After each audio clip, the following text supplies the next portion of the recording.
we are going to launch a 3-month crash course for GATE 2022. तो आपको coaching की ही जरूरत क्यों है?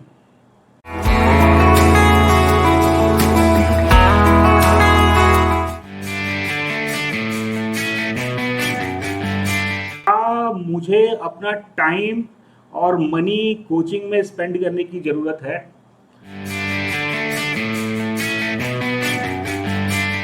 व्हाट टू रीड, क्या पढ़ना है ये आपको मालूम होना चाहिए. लेकिन this is not the sufficient question. The second question is most important. How much to read, कितना, क्या पढ़ना है और कितना पढ़ना है.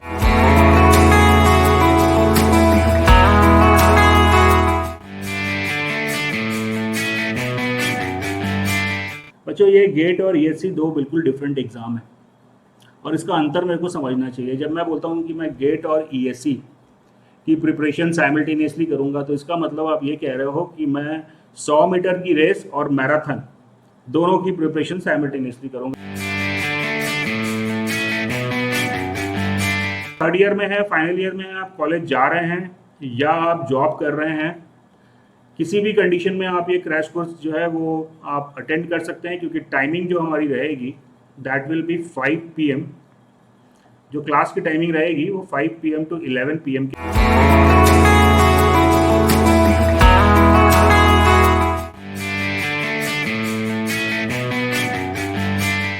ऑनलाइन जब मैं पढ़ता हूँ तो बस मैं और टीचर होते हैं. ये एक थोड़ी सी लिमिटेशन होती है ऑनलाइन की. जब मैं ऑफलाइन की बात करता हूं तो मेरे बगल में दूसरा बंदा भी बैठा होता है. टेस्ट सीरीज में ज्वाइन कर रहा हूं, टेस्ट सीरीज ज्वाइन करके मेरे नंबर बढ़ेंगे कि घटेंगे, दोनों हो सकता है.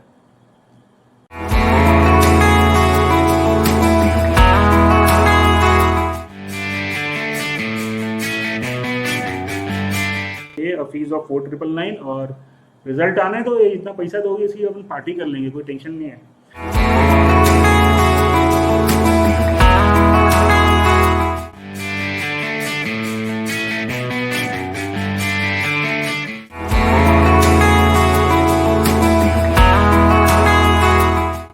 वेलकम फ्रेंड्स, कैसे हैं आप लोग?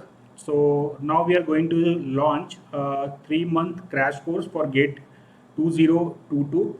तो चलिए, let's see what we have in this crash course. फटाफट हम लोग डिस्कस कर लेते हैं कि क्या हमको मिलने वाला है यहाँ पे क्रैश कोर्स में. अच्छा, पहला ही क्वेश्चन आ गया यहाँ पे, वाई क्रैश कोर्स. ये सिंपली सीधी सी बात है कि ये क्वेश्चन तो मेरे को पूछना ही चाहिए कि why should I join a crash course. और इनफैक्ट आप उस क्वेश्चन को थोड़ा और सिंप्लीफाई कर लीजिए. आप उस क्वेश्चन को और सिंप्लीफाई कर सकते हैं. You can ask why I should join coaching. You may ask the question that why there is a need of any coaching. आपको कोचिंग की ही जरूरत क्यों है? सिंपल सी बात है यार, ये क्वेश्चन मेरे को सबसे पहले पूछना चाहिए, क्योंकि अगर मैं कोई कोचिंग ज्वाइन कर रहा हूँ तो ठीक है, हम लोग सोचते हैं कि हम फीस दे रहे हैं. फीस तो आप दे ही रहे हो, वो तो एक अलग चीज़ है. उसके साथ साथ में आपको कोचिंग को टाइम भी देना पड़ता है. तो ये क्वेश्चन आपको जरूर आपसे पूछना चाहिए कि क्या मुझे अपना टाइम और मनी कोचिंग में स्पेंड करने की ज़रूरत है? बच्चों, इसके लिए मैं आपको एक छोटी सी स्टोरी सुनाता हूँ और ये स्टोरी को सुनने के बाद you will come to know कि whether you should join the coaching और नॉट. बचपन में मैंने एक फिल्म देखी थी, फिल्म का नाम तो मैं भूल गया, बट उसमें राज बब्बर जो था वो हीरो था. और राज बब्बर जो होता है वो एक टेक्सटाइल इंजीनियर होता है. तो एक मिल रहती है और उस मिल में एक मशीन होती है. वो मशीन जो है वो ख़राब हो जाती है और बहुत ट्राई करते हैं कि how to rectify the problem. बहुत कोशिश करते हैं कि कैसे प्रॉब्लम को रेक्टिफाई करेंगे, तो रेक्टिफाई हो नहीं पाता problem. Then they ask Raj Babbar. वो राज बब्बर को बुलाते हैं and then Raj Babbar goes to the mill. Raj Babbar को बुलाते हैं, राज बब्बर मिल में जाता है, मशीन को देखता है और एक हथौड़ा मारता है और मशीन जो है वो चालू हो जाती है. तो मिल का जो ऑनर होता है वो बहुत खुश होता है और बोलता है ठीक है भाई, मशीन तो चालू हो गई, how much you will charge for it. तो ये फिल्म बहुत पुरानी है, तो at that time he asked कि I will charge 100 rupees for it. अभी आपको 100 कम लगेगा, वो बहुत पुरानी पिक्चर थी, उसमें राज बब्बर हीरो था, तो at that time 100 rupees was a big amount. So he said कि I will charge 100 rupees for it. तो जो ऑनर रहता है उसका दिमाग खराब हो जाता है, बोलता है ये क्या है बाबा, क्या किया तुमने, तुम आए एक हथौड़ा मारे, एक हथौड़ा मारने का तुमको 100 रुपये चाहिए। अब ये जो आंसर है इसको ध्यान से सुनो, and then you will come to know कि तुमको कोचिंग ज्वाइन करनी है या नहीं। मिल ऑनर ने पूछा कि भैया एक हथौड़ा मारने के 100 रुपए, the response you should listen. वो बोला भाई हथौड़ा मारने का मैंने सिर्फ 1 रुपया लिया है, 99 रुपए मैंने लिया है ये पता करने का कि हथौड़ा कहाँ मारना है। तो जो मॉरल ऑफ द स्टोरी है वो ये कि if you know where to hit, अगर आपको मालूम है कि कहाँ हिट करना है, तो in that condition you don't need any coaching. अगर मेरे को मालूम है कि ये सही जगह है, यहाँ पे हथौड़ा मारूंगा तो ये मशीन चालू हो जाएगी, तब तो आपको किसी इंजीनियर को बुलाने की जरूरत नहीं है, आप खुद जाके वहाँ पे हथौड़ा मार के वो मशीन को चालू कर सकते थे। मशीन को चालू करने के लिए इंजीनियर की जरूरत मेरे को इसलिए पड़ी क्योंकि मुझे पता नहीं था, या मिल ऑनर को ये पता नहीं था कि कौन से पॉइंट पे हथौड़ा मारूंगा तो मशीन चालू होगी। तो अगर मैं इसको थोड़ा सिंप्लीफाइड शब्दों में एक्सप्लेन कर दूं बच्चों, अगर मैं इसको सिंप्लीफाइड टर्म में एक्सप्लेन कर दूं, तो अगर आपको कोचिंग ज्वाइन करना है कि नहीं, इसके लिए आपको 2 क्वेश्चंस के आंसर ढूंढने चाहिए। पहले what to read, what to read, क्या पढ़ना है ये आपको मालूम होना चाहिए। लेकिन this is not the sufficient question. The second question is most important, how much to read, how much to read, कितना, क्या पढ़ना है और कितना पढ़ना है।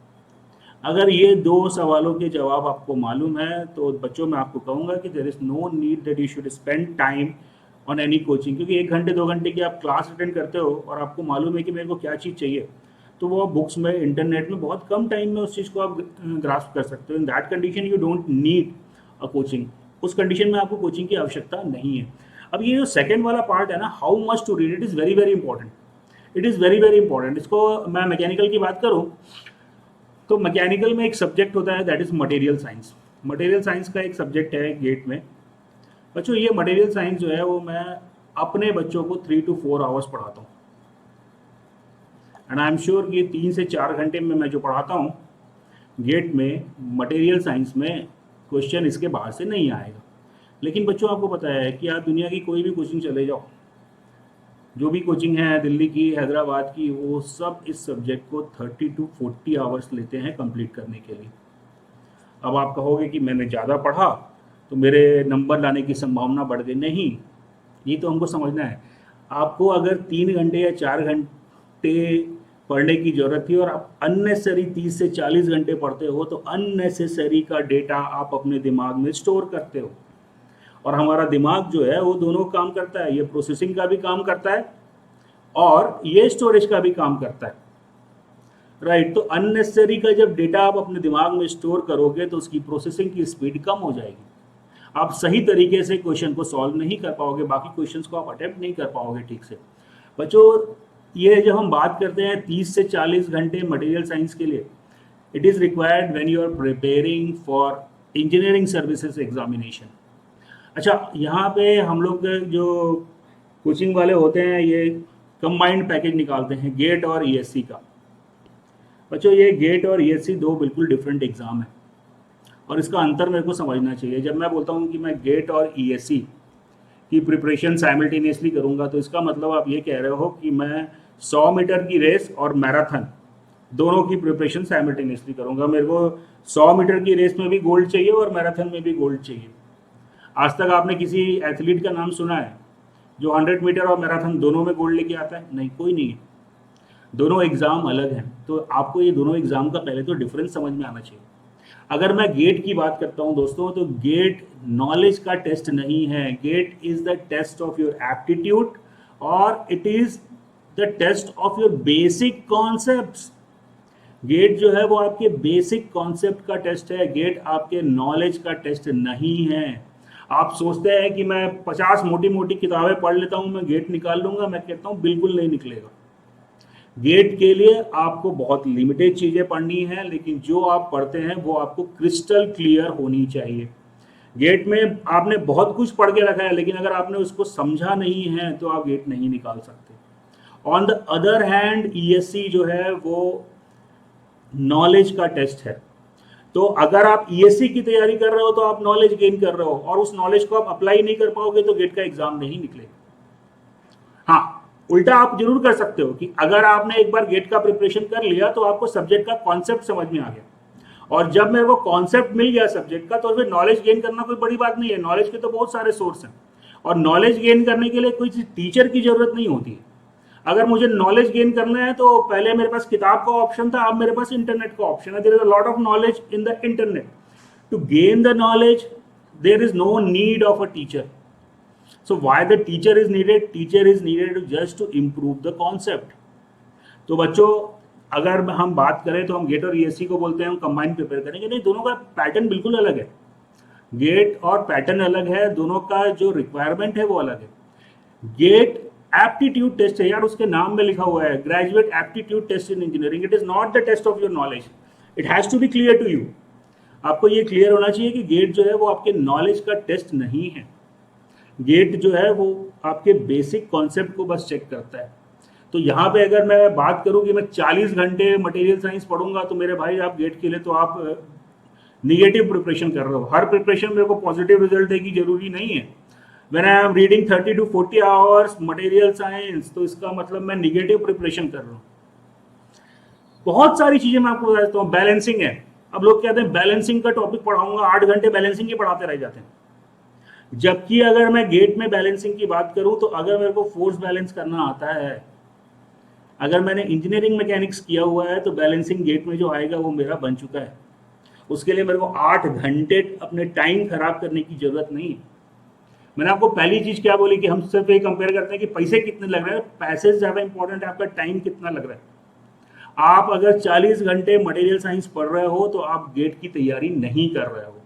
आप 8 घंटे बैलेंसिंग पढ़ रहे हो, आप गेट की तैयारी नहीं कर रहे हो, क्योंकि बैलेंसिंग में जो बैलेंसिंग का जो क्वेश्चन गेट में आएगा वो सिंपली फोर्स बैलेंस करके निकल जाएगा। आप सेंट्रीफ्यूगल फोर्सेस को बैलेंस कर दीजिए and the problem would be solve. उसके लिए अलग से 8 घंटे का बैलेंसिंग पढ़ने की जरूरत नहीं है। तो कोचिंग मेरे को ज्वाइन करनी है कि नहीं, ये 2 बातों पर डिपेंड करता है कि मेरे को ये पता है व्हाट टू रीड। अच्छा, व्हाट टू रीड सबको मालूम रहता है, व्हाट टू रीड तो मेरे को सिलेबस दिया हुआ है तो आई कम टू नो कि व्हाट टू रीड। लेकिन how much to read, how much to read, कितना टाइम मेरे को किस सब्जेक्ट को देना है, that is the most important thing. And I consider कि यहाँ पे मेरे को गाइडेंस की जरूरत पड़ती है, यहाँ पे मेरे को गाइडेंस की जरूरत पड़ती है। बच्चों, मैं अपना एग्जांपल देता हूँ। जैसे मेरे पास कोई स्टूडेंट पढ़ता है, जो नॉर्मली मेरे पास जो स्टूडेंट आते हैं वो फाइनल ईयर या 3rd ईयर के होते हैं, और वो फाइनल ईयर में यहाँ पे करते हुए और जो भी रेगुलर क्लासेस अटेंड करते हैं, दे आर, अगर वो सिंसियर रहते हैं तो 50 to 60 मार्क्स तो वो मिनिमम लेके आते हैं, जो भी सिंसियर बच्चे रहते हैं जो रेगुलर क्लास अटेंड करते हैं। और एक बार अगर वो 50 to 60 मार्क्स ले आते हैं तो मैं उनको ये नहीं कहता कि भैया तुम ड्रॉप लो और फिर से तैयारी करो, क्योंकि अगर उन्होंने 50-60 मार्क्स ले आए हैं तो उन्होंने बेसिक कॉन्सेप्ट अपना इम्प्रूव कर लिया। अभी उनको अब जो काम करना है वो प्रैक्टिस करने की ज़रूरत है। तो मैं उनको एडवाइस करता हूँ कि ठीक है, अभी आपका IUCL में नहीं हुआ, कोई बात नहीं, आप NIT में एडमिशन ले लो और आप टेस्ट सीरीज देते रहो, टेस्ट देते रहो, आप नेक्स्ट ईयर IUCL निकाल लोगे। तो बहुत सारे बच्चे ऐसे ही करते हैं, वो NIT में एडमिशन ले लेते हैं और next year most of them qualify. लेकिन कुछ जो होते हैं वो 1.5 शाणे होते हैं। 1.5 शाणों का मतलब समझो, वो सोचते हैं कि यार मैं भिलाई में रह के 2 घंटे पढ़ के 50 नंबर ले आया, अभी मैं दिल्ली में जाके 2 लाख रुपए खर्च करूंगा, 8-8 घंटे कोचिंग अटेंड करूंगा तो 50 का तो 150 नंबर तो मेरे को गेट में मिल ही जाएगा। लेकिन होता इसका बिल्कुल उल्टा है। इंस्टीड ऑफ 50 जो उनके नंबर पहले आए होते हैं वो मेंटेन नहीं होते, वो 12 नंबर, 22 नंबर, 28 नंबर लेके आते हैं। 12 नंबर, 18 नंबर, 28 नंबर लेके आते हैं, मैं आपको बता रहा हूँ। और रीजन क्या है? हमसे पूछोगे सर कैसी पढ़ाई होती है, अरे सर 1 नंबर पढ़ाई होती है। फिर पूछोगे अच्छा 1 नंबर पढ़ाई होती है तो 12 नंबर क्यों लेके आया है? अरे सर मेरा माई ना ठीक से कर नहीं पाया। नहीं बेटा, तुम तो ठीक से नहीं कर पाए क्योंकि तुम गलत डायरेक्शन में तैयारी कर रहे थे। तुम गलत डायरेक्शन में तैयारी कर रहे थे, इसलिए तुम ठीक से नहीं कर पाए। वहीं पे क्या होता है, कुछ बच्चे आखिरी के 3 महीने बोलते हैं भैया इतना सारा नहीं पढ़ना मेरे को यार, I can not read that much. वो किताब साइड में रखते हैं, वापस मेरा नोट्स निकालते हैं, पढ़ते हैं, और वो अपने रैंक को फिर भी इंप्रूव कर लेते हैं। तो ये जो कॉन्सेप्ट है ना कि ज़्यादा पढ़ना है ज़्यादा नंबर आएगा, नहीं रे भैया, गेट के लिए ऐसा बिल्कुल नहीं है। गेट के लिए आपका कॉन्सेप्ट जो है it has to be clear, it is not the test of examination.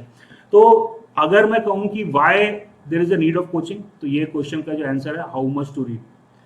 अभी हम लोग जब सिलेबस देखते हैं तो हमको सिलेबस में मटेरियल साइंस भी दिखता है, उसमें हमको मशीन डिज़ाइन भी दिखता है, लेकिन अगर मैं प्रैक्टिकली स्पीकिंग बोलूँ तो मेरे को मशीन डिज़ाइन अलग से पढ़ने की जरूरत ही नहीं होती गेट के लिए। अगर मैं इंजीनियरिंग मैकेनिक्स प्रॉपर कर लिया, थ्योरी ऑफ मशीन प्रॉपर कर लिया, मैकेनिक्स ऑफ सॉलिड प्रॉपर कर लिया, तो मेरा एमडी का जो पोर्शन है गेट का वो ऑटोमेटिकली कवर हो जाता है। तो इन चीज़ों को ध्यान में रखते हुए यू हैव टू डिसाइड, अगर आपके कॉन्सेप्ट क्लियर हैं, आपने पहले गेट दिया हुआ है, आपके कॉन्सेप्ट क्लियर हैं, अगर आपने 50-60 मार्क्स स्कोर किया है तो आप सेल्फ प्रिपरेशन के लिए जा सकते हो, then you can go for the self preparation. And अगर आपको कोई दिक्कत आती है तो आप मेरे को मेल भी कर सकते हो, आप मेरे से डिस्कस कर सकते हो। बट अगर आपने एक बार गेट दिया हुआ है और आप 50-60 मार्क्स लेकर आए हैं तो आप सेल्फ प्रिपरेशन करके अपने रैंक को इम्प्रूव कर सकते हैं। आपको करना ये है कि आप आइडेंटिफाई कर लीजिए, कि कौन सा पोर्शन आपका वीक है, उस पोर्शन पे थोड़ा सा ध्यान दे दीजिए और प्रैक्टिस करिए, टेस्ट सीरीज दीजिए। आपको अननेसेसरी अभी कोचिंग करने की मेरे हिसाब से कोई आवश्यकता नहीं है। लेकिन अगर आप फर्स्ट टाइम दे रहे हैं या आप 3 बार से देते आ रहे हैं और आपके नंबर नहीं इंप्रूव हो रहे, राइट, तो भैया आपको कोचिंग की, सही कोचिंग की आवश्यकता है। अगर आपके 50-60 मार्क्स हैं, आप आइडेंटिफाई कर लो यार कौन सा टॉपिक मेरा कमजोर है, थर्मो कमजोर है, थोड़ा ध्यान उस पर ज़्यादा दे दो, ठीक है, और टेस्ट सीरीज जो है वो देते रहो। अगर आप पहली बार तैयारी कर रहे हो, दूसरी बार तैयारी कर रहे हो, आपके मार्क्स 3 बार गेट देने के बाद भी इंप्रूव नहीं हो रहा है, तो कुछ तो दिक्कत है, और वो दिक्कत जो है वो आपके प्रिपरेशन के तरीके की है। 3 बार आप गेट दे रहे हो और आपके नंबर कम आ रहे हैं, इसका मतलब ये है कि आपका नॉलेज में कमी नहीं है, कमी जो रह रही है वो आपके अप्रोच में रह रही है, क्योंकि आप गेट और ईएससी के बीच का अंतर ही नहीं समझे। बहुत सारे बच्चों को मैं देखता हूँ पढ़े जा रहे हैं, लेकिन नंबर वो 22, कभी 24, कभी 23। And reason lies in the approach. वो किताब खोल के पढ़ रहे हैं, क्वेश्चन कभी सॉल्व ही नहीं करना, नहीं होगा, गेट ऐसे नहीं निकलेगा। गेट में आपको प्रैक्टिस तो करनी पड़ेगी, क्वेश्चन सॉल्व करने पड़ेंगे, पढ़ने की बहुत ज़्यादा, पढ़ने का तो मैं बोल रहा हूँ जितना मैं क्लास में पढ़ाऊंगा कॉन्सेप्ट उतना सफिशिएंट है, उससे बाहर से क्वेश्चन नहीं आएगा।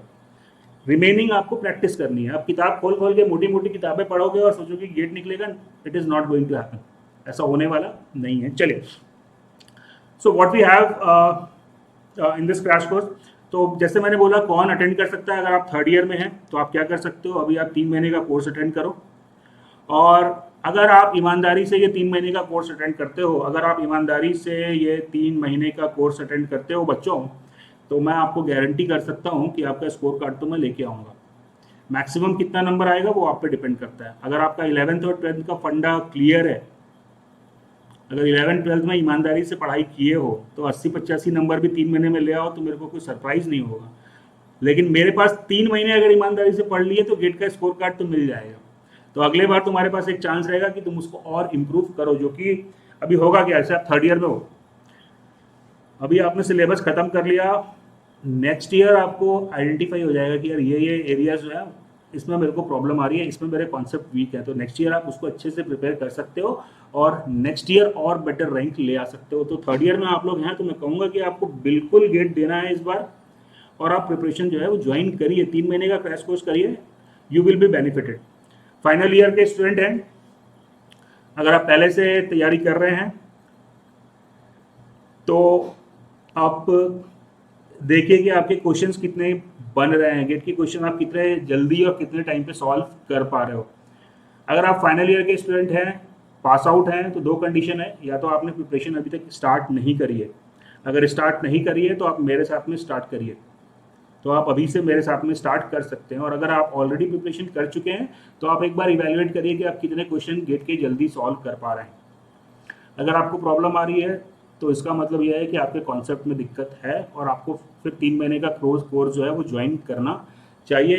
3 महीने का कोर्स ज्वाइन करके आपको बेनिफिट क्या मिलेगा कि जो बेकार की चीज़ें आपने पढ़ के रखी होंगी वो मैं बाहर करवा दूंगा।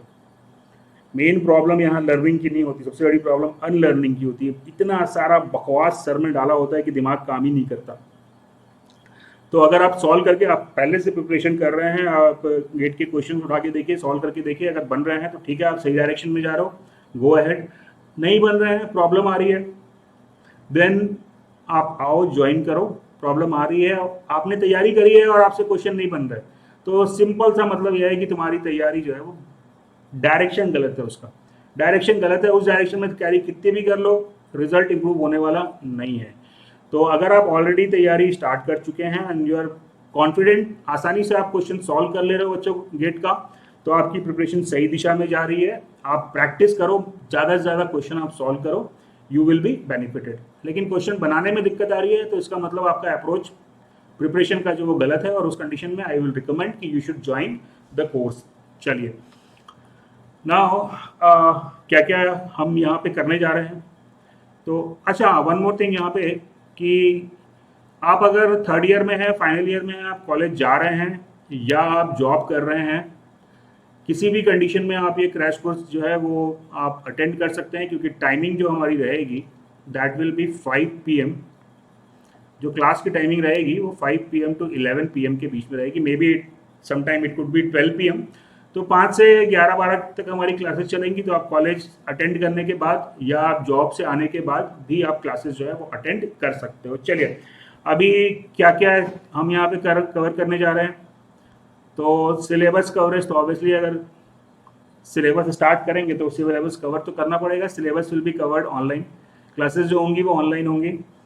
Doubt sessions that is both online plus offline. लेकिन मैं अपने कहूँगा कि बच्चों, अगर आप भिलाई के आसपास रहते हो तो आप ऑफिस में आओ, इंस्टीट्यूट में बैठो और क्वेश्चन यहाँ पे सॉल्व करो।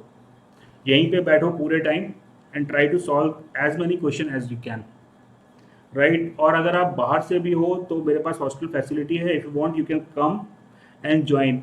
देखो ऑनलाइन और ऑफलाइन अप्रोच में का जो अंतर है वो मैं आपको बता देता हूँ। ऑनलाइन जब मैं पढ़ता हूँ तो बस मैं और टीचर होते हैं, ये एक थोड़ी सी लिमिटेशन होती है ऑनलाइन की। जब मैं ऑफलाइन की बात करता हूँ तो मेरे बगल में दूसरा बंदा भी बैठा होता है। दूसरा बंदा बैठे होने से मेरे को क्या फ़ायदा मिलता है? मेरे को फ़ायदा ये मिलता है कि जब मैं अटकता हूँ तो मैं उससे डिस्कस कर लेता हूँ, और जब मैं किसी चीज़ को डिस्कस कर लेता हूँ तो मेरे कॉन्सेप्ट ऑटोमेटिकली क्लियर हो जाते हैं, राइट।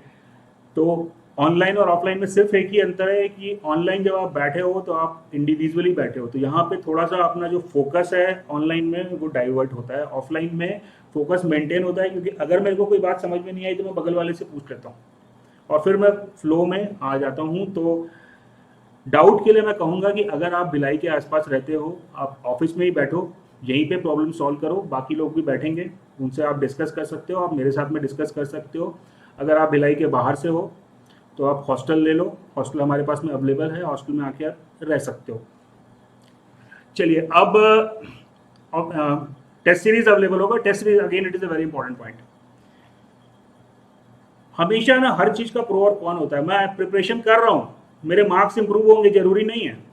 प्रिपरेशन का अगर अप्रोच गलत होगा तो मेहनत करूंगा, नंबर कम होंगे, बढ़ेंगे नहीं।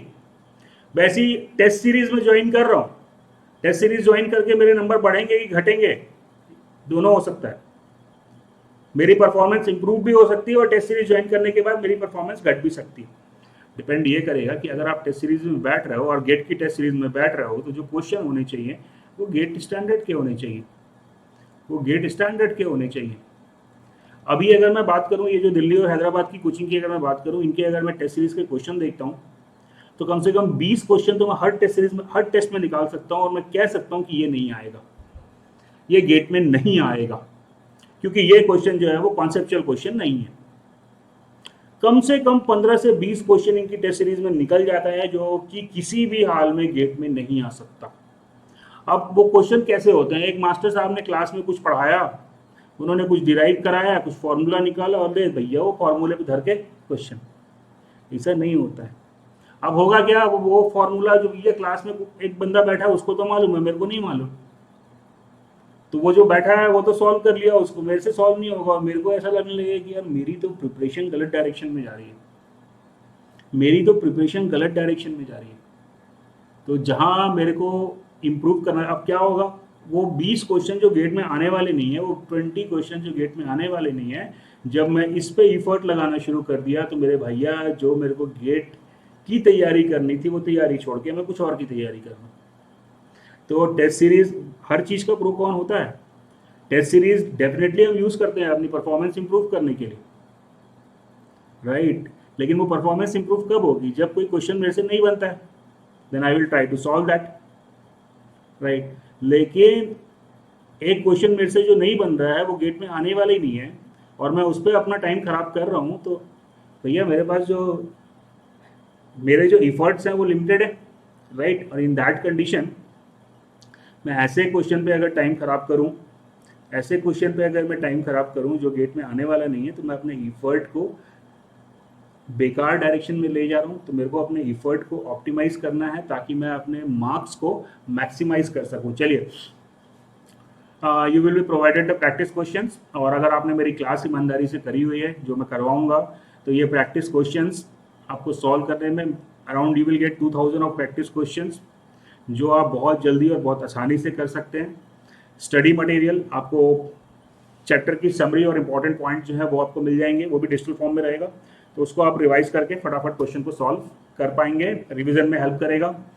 We will discuss the 20-year GATE questions, again I will not do that, मैं नहीं करूंगा इसको। अगर आपने ये काम प्रॉपरली किया है तो ये काम आप खुद कर लेंगे, हम क्लास में क्वेश्चन डालेंगे, लेकिन सॉल्व मैं नहीं करूंगा। अगर आपने ये सिलेबस कवरेज मेरे साथ में प्रॉपर किया है तो ये सारे क्वेश्चन आप खुद से सॉल्व करेंगे, मेरे को वहाँ पे हिंट करने की भी जरूरत नहीं पड़ेगी, प्रोवाइडेड कि आप ये वाला काम ईमानदारी से कर लिए हो।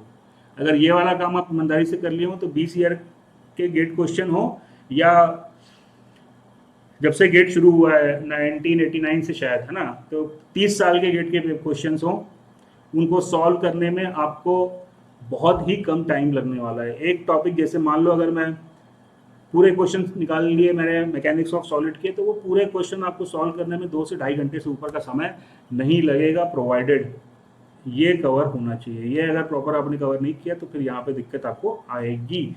सो these are the things that I want to discuss with you. Actually it is 4999 और I can say that the course is actually free. Course जो है वो एक्चुअली फ्री है। अभी आप कहोगे फ्री कहाँ है सर, ये 4999 तो लिखा है, वो 4999 जो है वो एक्चुअली फ्री ही है। ये वैल्यू मैंने सिर्फ इसलिए लगाई है ताकि जो बच्चे सिंसियर हों, जो 3 महीने मेरे साथ मेहनत करने को तैयार हों, वही ज्वाइन करें। फ्री में कोई आता है कोई जाता है, जिसको ना कुछ मतलब होता है, वैसे लोग जब आते हैं तो उनके कारण मेरा मूड ऑफ होता है, और अगर मेरा मूड ऑफ होगा तो बाकी जो क्लास में सिंसियर लोग हैं जो पढ़ने के लिए बैठे हैं उनका मूड ऑफ होगा। तो ये 4999 फीस रखने का मतलब सिर्फ ये है कि मैं फ्री नहीं करना चाहता, ये फीस मैंने सिर्फ इसलिए रखी है ताकि जो बच्चे सिंसियर हैं वो मेरे साथ में जुड़ें। क्योंकि जब आप पैसे दे देते हो ना तो सिंसियरिटी अपने आप आ जाती है, जब तक पैसे नहीं देते हो तब तक कोई सिंसियरिटी आती नहीं है। इच्छा होती है सिंसियर होने की लेकिन हो नहीं पाते हो, लेकिन जब पैसा दे देते हो तो सिंसियर हो जाते हो। तो भैया ये पैसा दे देना मेरे को और क्लास अटेंड करो 3 महीने, और उसके बाद जो पैसा दिए हो उसकी अपन पार्टी कर लेंगे, रिजल्ट आने के बाद अपन उसकी पार्टी कर लेंगे, राइट। लेकिन अभी इनिशियली आपको देना है 4999 again it is required so that you have to be sincere. क्योंकि अगर आप सिंसियर नहीं होगे तो आपकी तो लंका लगेगी, और साथ साथ में आपको देख के मैं परेशान होऊंगा, मैं परेशान होऊंगा तो बाकी लोग भी परेशान होंगे। तो आई जस्ट वॉन्ट कि those who are sincere, those who want to prepare with me should only join, and when they are joining they have to pay a fees of 4999, और रिजल्ट आने तो इतना पैसा दोगे इसकी अपन पार्टी कर लेंगे, कोई टेंशन नहीं है। चलिए, हाँ तो और क्या बोल रहा था, हाँ लास्ट थिंग मैं क्या क्या करने वाला हूँ वो तो मैंने आपको बता दिया। मेरे को आपसे क्या चाहिए, आपकी सिंसियरिटी चाहिए। 3 महीने मेरे साथ जुड़ोगे तो 3 महीने जुड़ के रहना है। मेरे साथ जुड़ने के बाद ये फला यूट्यूब में ये बोले सर और वहाँ पे ये बोले, ये सब बिल्कुल नहीं करने का है। मैं जितना पढ़ा रहा हूँ उतना पढ़ने का है, और मैं अच्छा पढ़ा रहा हूँ कि खराब पढ़ा रहा हूँ ये टेस्ट करना भी जरूरी है। तो टेस्ट कैसे करोगे, जो मैंने पढ़ाया उस टॉपिक के गेट के क्वेश्चन निकाल के देखो, बन रहे हैं तो ठीक ठाक पढ़ा रहा हूँ मैं, फिर दाएं बाएं देखने की जरूरत नहीं है, और नहीं बन रहे हैं तो फिर सोचना पड़ेगा यार, तो वो करके देखना कि गेट के क्वेश्चन बनते हैं कि नहीं बनते हैं, और बनते हैं तो फिर कहीं दाएं बाएं यूट्यूब में ये वाले सर क्या बोल रहे हैं और वो वाले सर क्या बोल रहे हैं, वो वाली कोचिंग में क्या बोल रहा है, वो वाली कोचिंग में क्या बोल रहे हैं, वो सब छोड़ देना। 3 महीने सिंसियरली मेरे साथ जुड़ो and you will be benefited. चलिए, थैंक यू। तो फिर मिलते हैं क्रैश कोर्स में। अच्छा हाँ, यहाँ पे वीडियो के नीचे में लिंक होगा एनरोलमेंट का, वो लिंक क्लिक करके आप डायरेक्टली एनरोल कर सकते हैं। चलिए फिर, थैंक यू।